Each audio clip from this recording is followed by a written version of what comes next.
Welcome to Tower 14 guide in season 3. So this is a pretty much rough tower. So further ado, let's begin. Once you're at the tower, this tower has 30 floors and there were really tough floors where you're gonna have to sweat out. But with this build, you will be alright and fine and clearing the tower.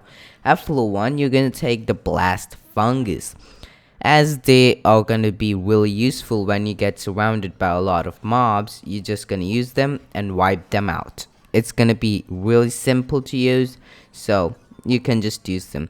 At floor 2, you're going to go for the enchantment point, nothing else.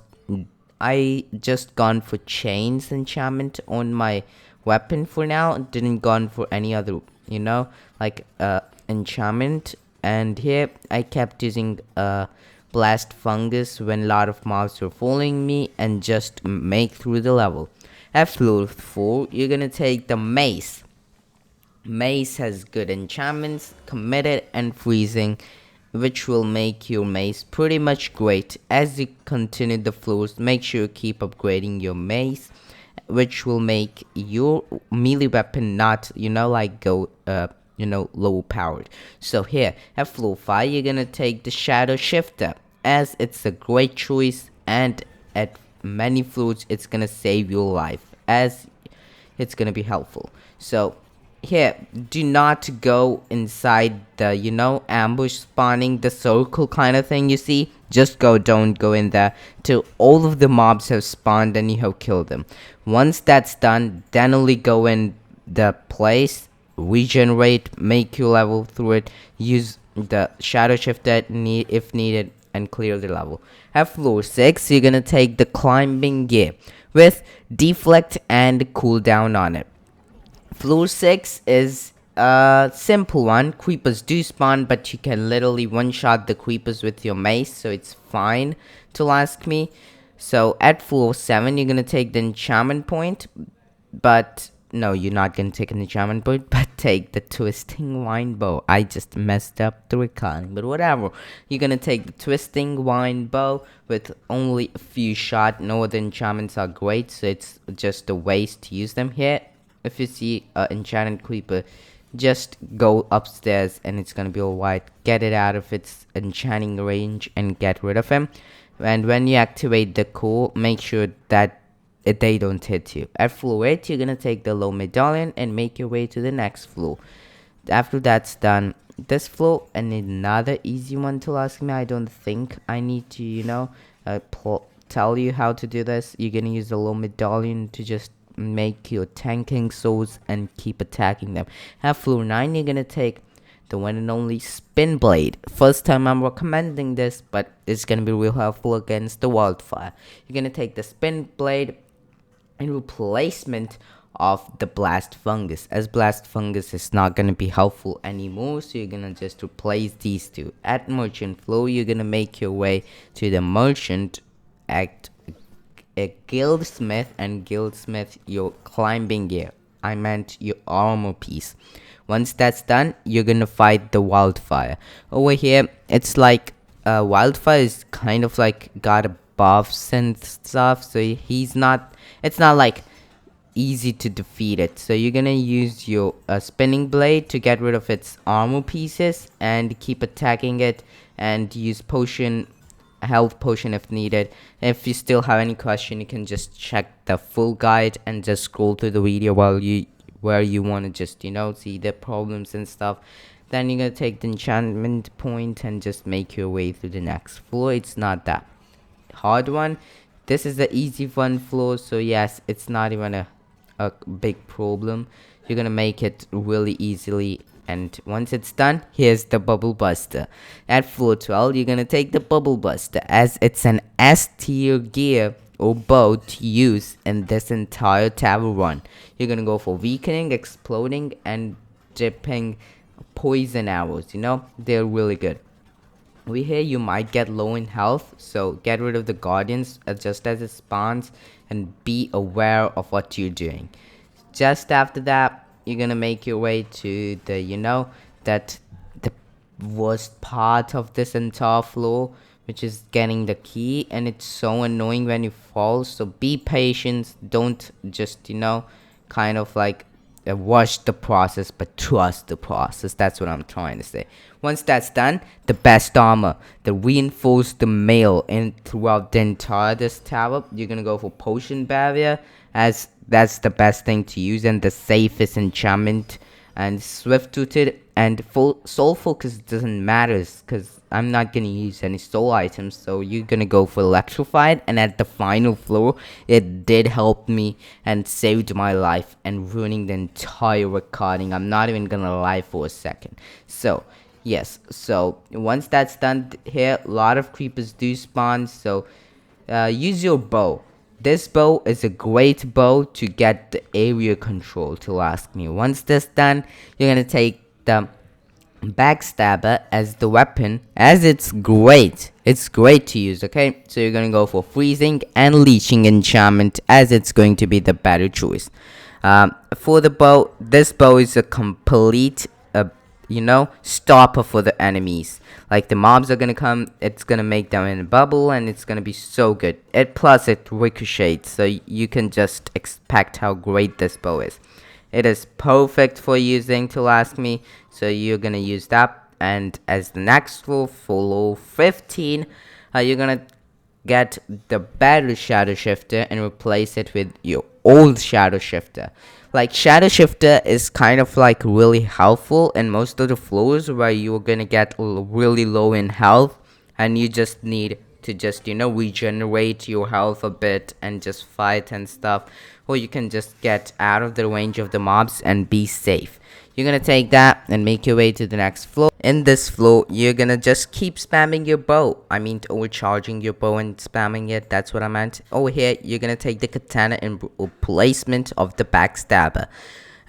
Just because it's you need a better weapon. No, just as a temporary weapon, nothing much else. You're gonna go for weakening, looting, and swelling enchantment. But the bow is gonna help you in most of the situations, so don't forget to use the bow.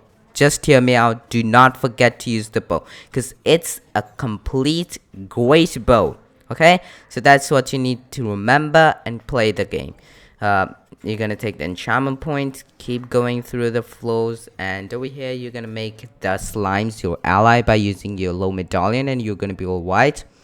Over here you're gonna do the puzzle. It's like top right, left, then middle, then stuff. You can just take it by the symbols. Okay, then you're gonna take the enchantment point.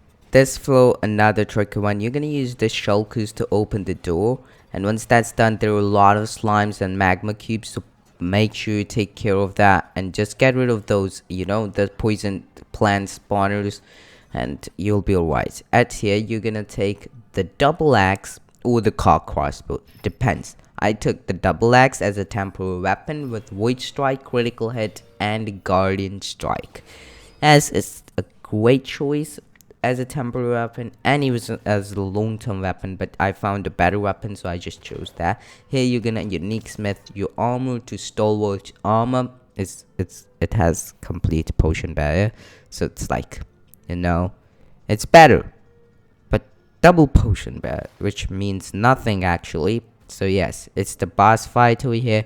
You don't even call this a boss fight, it's almost like a mini boss fight, to ask me. It's drowned necromancer, and you're gonna just get rid of him, activate potion barrier, deal as much as damage as possible, and you're okay.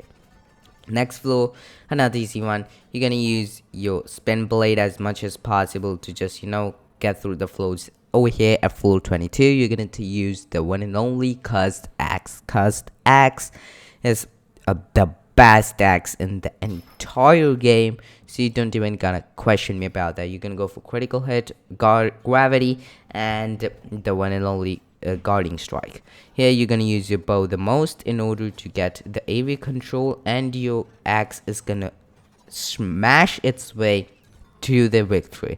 Next floor, you're gonna take the power shaker, replacing the spin blade, as spin blade does no damage anymore.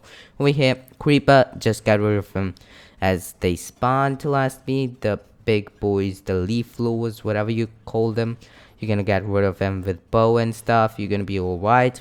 At next floor, you're gonna take the one and only twin bow, replacing your bubble bow, as it's kind of like an old level bow, and the twin bow's good. Like, it's not a bad weapon at all. So you're gonna go for critical hit, the tempo theft, and ricochet enchantment, as it's the best enchantments to use. I gone for double ricochet because it's just too good. Those enchantments with bows goes really well. To ask me, ricochet is one of the best enchantments I like to use in these kind of weapons. So here, this floor is hard, but if you go from the top to come to the spawn side, like the way I did, and make another round of it, you're gonna be alright. So make sure you check that out from the full gameplay I post. Over here, another easy flow to ask me. And here a lot of mobs do spawn, so don't hesitate, as you need to activate your potion barrel by using your health potion, because it's kind of a hard thing. Okay, over here you're gonna take the soul hunter crossbow. Oh my god, this crossbow is my favorite crossbow. You're gonna go for critical hit, void strike, and exploding. It's okay if you don't want to change your bow too, because both of them are great, but I choose this because it's my favorite one. And it's good. It's not the worst, okay? So I chose that. Do not use your bow on that tower guardian, tower pillager guardian, whatever, because it deflects all of the arrows you have till it has its shield. So floor 27, another easy one. There were not a lot of mobs over here. It's just a quantity, but not anything like too powerful mobs, so you can just get rid of them. It's gonna take a time, but it's easy one. Okay, I don't need to really tell you how to do it and stuff. Next floor, you're gonna take the enchantment point, another easy one. Okay, there are just a few necromancer who's gonna spawn over here, and you're gonna be all right to ask me. So yeah, just get rid of him while using your power shaker and potion barrier. It's gonna be all right. And once you clear this floor, you're gonna make your way to the floor 29. Over here you can take whispering spear, but I didn't. Over here I upgraded curse decks, but do not upgrade curse decks, but go for your bow. If you have soul hunter crossbow, go for it. Go for the upgrade of soul hunter crossbow. And finally is jungle abomination. Do not underestimate this guy. Do not fight him in melee till he goes like no attacking mode, and how to make him go there. There's only one thing how you can do it, is basically get as far as from his range and make him keep following you, and that's kind of the way you're gonna make it happen.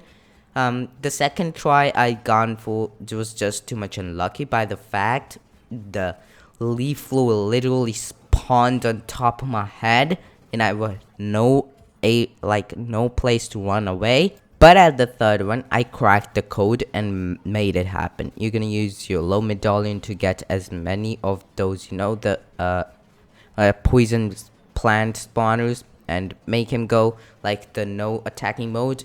Activate your shadow shifter, deal as much as damage as that possible, get back and do the same thing. But you can check out that gameplay too, link is in the description. Make sure to subscribe because it helps them out a ton. Share it with your friends as helping them out too. Comment down below if you have any questions. I can reply them anytime. So check this video out. It will be really helpful for you to check it out. This is me, Prahant, signing out of this video.